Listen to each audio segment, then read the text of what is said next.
Today it's you, it's me, and it's the ULA Dragonfly 30-liter review. In this video, I'm gonna pack the bag out and talk about the true pros and cons so you can decide if it's a travel bag for you. And in case you're not feeling this bag, I got a couple alternative recommendations that I'll talk about at the end of the video that might better suit your needs. Let's talk about the gist of the ULA Dragonfly 30-liter. Raining from Logan, Utah in the US, ULA has been blowing up recently. Now granted, they've been making hiking and trekking gear for a long time, but then over the past few years, this Dragonfly has become sort of like a cult favorite in the travel circles for a light one-bag travel pack. And we'll talk about that weight in just a second. And some of the top features that it has to accomplish this are 2 external water bottle holders, an external carry cord system, a quick access front pocket here, a sort of 270-degree clamshell style opening to the main compartment, a quick access top pocket, a pretty comfortable harness system with some pockets here, and a bunch more stuff. ULA makes their bags in America and they move quite fast. And what I mean by that is because of sort of how they manufacture, there's lots of different fabrics and colors that come out at different points in time. This is the X-Pack Orange, currently unavailable. And to be honest, it's a bit older of a version. So if you want to know what colors and fabrics are available, be sure to check out the ULA website. The Dragonfly comes in at 30 liters capacity, which is why it's gotten so popular because along with its lightweight build, 30 liters is a great size for one bag travel. For the dimensions,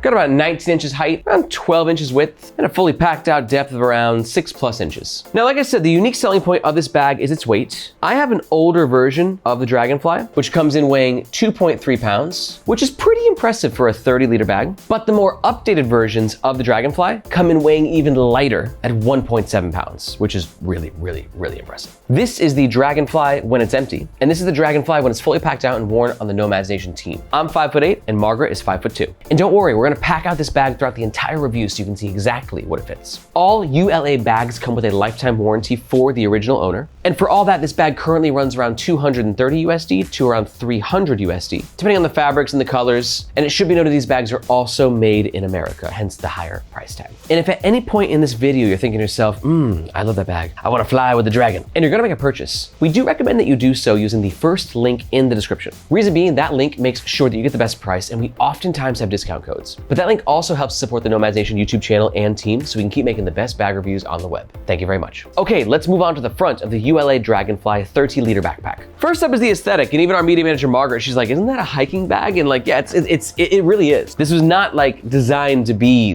the backpack dream of Redditors across the globe. But you know, the one bag Redditors across the globe, they really appreciate lightweightness and comfort and functionality in a bag. And that's why this hiking bag sort of ended up transitioning over into being a really great travel bag. But it does have that hiking aesthetic, which for me, I'm personally not a big fan of, but I'm curious, like, what about you? Do you mind like rocking a hiking bag when you're traveling through the airport? It's not my personal favorite. I usually prefer an aesthetic that's a bit more urban, a little bit more subdued, but I wanna hear what you think. Let me know in the comments below. Now, on the older version of their bags, the branding was quite loud, but if you look here, you can see on the newer versions of the bags, the branding is a lot more subtle and sometimes comes with the option to cover it with a patch. Now in the front, we have 2 things to talk about. One is this zippered front mesh pocket here, and then the external carry system outside of that.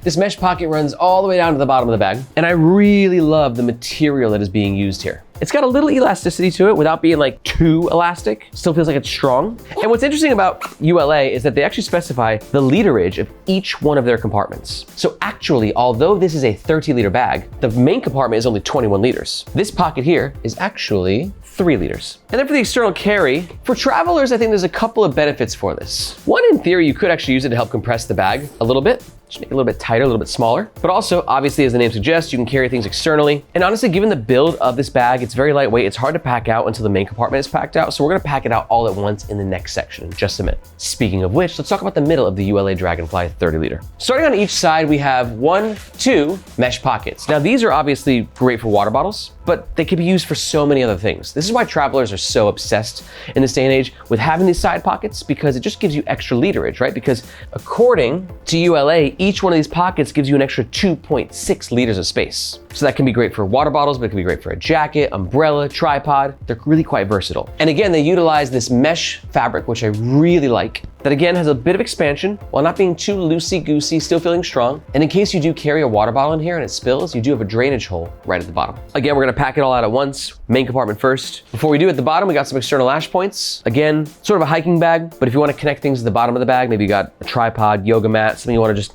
pop down there, you can do so. But let's talk about the main compartment. It's got a very interesting opening system that might not be enough for modern travelers, but also kind of gets the job done. And you can see it's sort of like a 270-degree clamshell style opening. And then once you're inside, we have one zippered mesh compartment, some compression straps over here, and that's it. Now, one thing I want you to notice is ULA's commitment to lightweightness, right? You see this right here? This is the back end of the external fabrics. This X-Pack, this is just the back end of it. Now, a more modern travel bag, instead of exposing the back end of their exterior fabric, they'll replace it with a lining, which gives it a little bit more luxurious of a look and feel. But ULA, in their commitment for lightweightness, said, well, no, that lining is just gonna add extra weight. We're trying to keep this bag as lightweight as possible. Because lightweight really helps in this day and age when airlines are getting more and more stringent about how heavy of a bag you can actually carry on an airplane, especially in Europe and Asia. All right, we're gonna pack the whole bag out. Let's do the damn thing. Now you can see right here, I got a bunch of travel stuff. I think a 30-liter bag is great for like a weekend trip for most people. But remember, the main compartment is only 21 liters. But I think that our Peak Design standard packing cube should still fit in there, no problem. Yeah, that's a nice fit. I'm gonna put a DOP kit at the top, smaller packing cube at the bottom here, tech kit,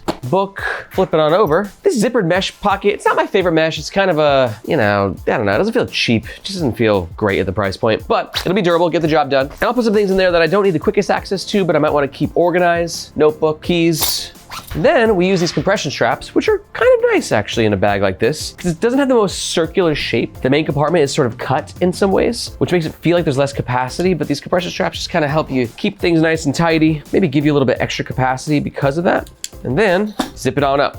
Now let's keep packing it out by working on these sides. You can see I got a 22-ounce Columbia water bottle here. Fits very nicely. These water bottles are exceptional, just absolutely exceptional. The way that they work on the side panel of the bag, the way that they're sewn in, the material that's being used, very sturdy, but also very versatile. Now let's see if a 1-liter Yeti can fit on the other side. A little bit tighter of a squeeze, but yep, this is a world-class water bottle holder in every definition of the term. But again, if you don't travel with water bottles, you can use pockets like this for other things, right? I got a big old bulky travel adapter. You can slide that on in there. Overall, I'd say one of the best parts about this bag is these 2 water bottle holders. Now for the front, I'm gonna put things that I want quicker access to. So I'm gonna put a battery, charger, and some AirPods. But remember too, because of the expansive property of these materials, you might even be able to fit a 1-liter, yep, you can literally fit a 1-liter water bottle in there as well. Do you see what's kind of happening with this bag? It's not the sexiest. Let's just call it what it is. Margaret and I would not like to be wearing this waltzing around the streets of Hong Kong. But the functionality is undeniable as to where I just fit a 1-liter Yeti water bottle in this front pocket. And yeah, it looks all deformed now, but whatever, dude. Function over form, am I right? But for me to keep a little bit of dignity, I won't put the water bottle in the front for this hypothetical travel. Just a little Zinn tin and a wallet, things that are smaller. And then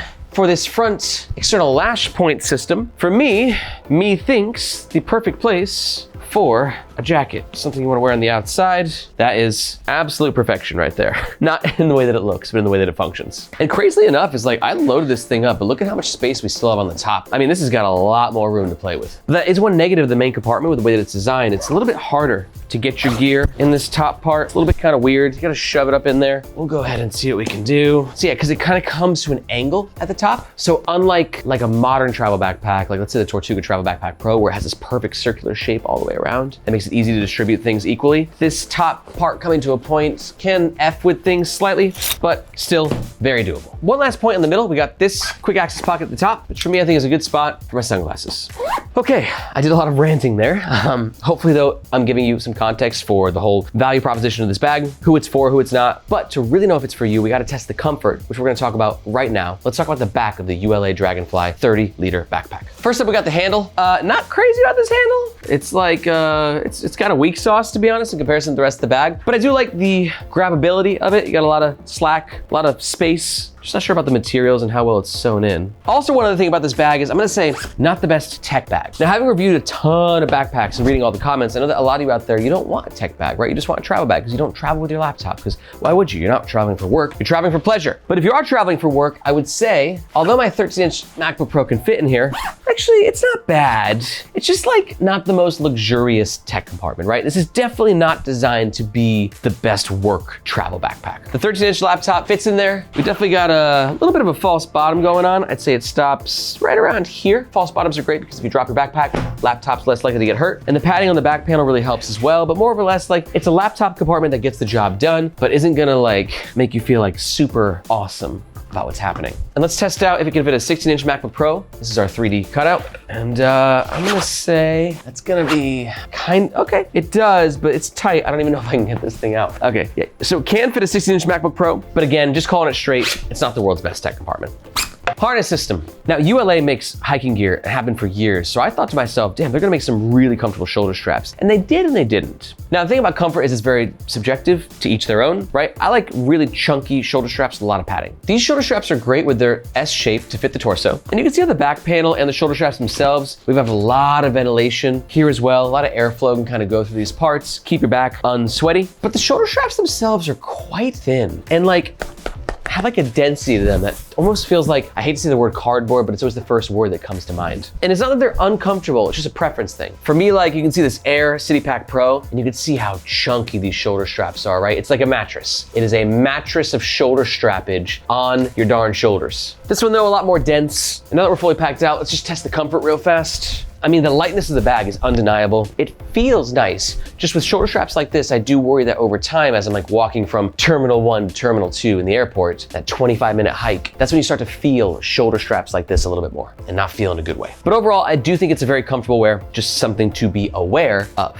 On the shoulder straps, we have 1, 2, 3 external lash points on each side, a good spot for you to clip things onto externally if you want, and 2 more D-rings at the bottom here. Sternum strap, which helps to redistribute the weight from your lower back to your torso. But unfortunately, on the sternum strap and on the bottom of the shoulder straps, there are no dangle stoppers. This is the dangle, there's nothing stopping them, which pisses this little guy off. You tell him what's up. And next up, we have these pockets right here on the shoulder straps, which are adorable and the perfect spot for your Kind Bar. And no, this channel is not sponsored by Kind Bar, but I love Kind Bars. So Kind Bar, you wanna sponsor us, shout at me. Dark chocolate and nuts and sea salt. God, this thing's delicious. So it's the perfect spot for your protein bar, your Kind Bar. Could you even fit a cell phone in here? I think it's gonna be a tight squeeze, but you can make it work. Yeah, my iPhone 13, kinda sorta squeezing in there. This is sort of the max level of width of what you can fit in this pocket. Now, before we talk about the overall pros and the cons of the ULA Dragonfly, I just wanna say, if you're still here, there's a good chance that you, like me, might be a bit of a bag nerd. It's the only way that you could have dealt with all of my rants that I've had so far. And if that's the case, don't worry, you're amongst friends. And I wanna let you know that here at Nomads Nation, we don't just do reviews on our YouTube channel, but we also have a world-class newsletter called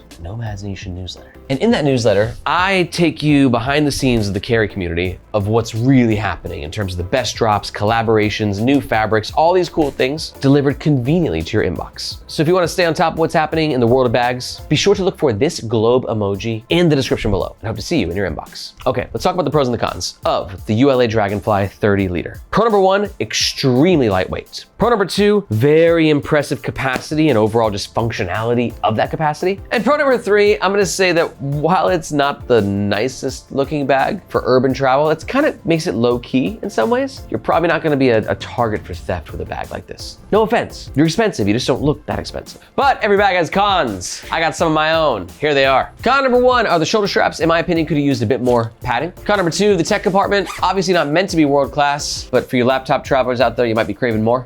Con number 3 is packing and access to the top of the main compartment. Just kind of seems a little annoying to me sometimes. But remember, if you're still here and you're thinking about making a purchase, we do recommend that you do so with the first link in the description below. That's where the best prices and the coupon codes always are. Thank you very much. But if you're not quite sold, I got a couple alternative recommendations that might better suit your needs. Number 1 is gonna be the Patagonia Blackhole. Classic backpack, super lightweight, a little bit smaller at 25 liters versus 30, but it's a great option for you if just the price point of the ULA is just making you go, urgh. Patagonia bags are significantly cheaper without compromising quality. Next up though is the Bellroy Lite travel pack. Great option for you if you like that 30 liter capacity and lightweight build, but you want something that's a little bit more urban and kind of like beautiful to look at. Not that it's not beautiful, just, you know, to each their own, right? It's a different style. So we got a different price point, a different style, but the same sort of commitment to lightweight travel. And to learn more about either of these bags, just watch one of these videos right here. If you got any questions about any bags in general, please let me know in the comments below. Thank you so much for watching. My name is Aaron. This is Nomads Nation, and we'll catch you next time.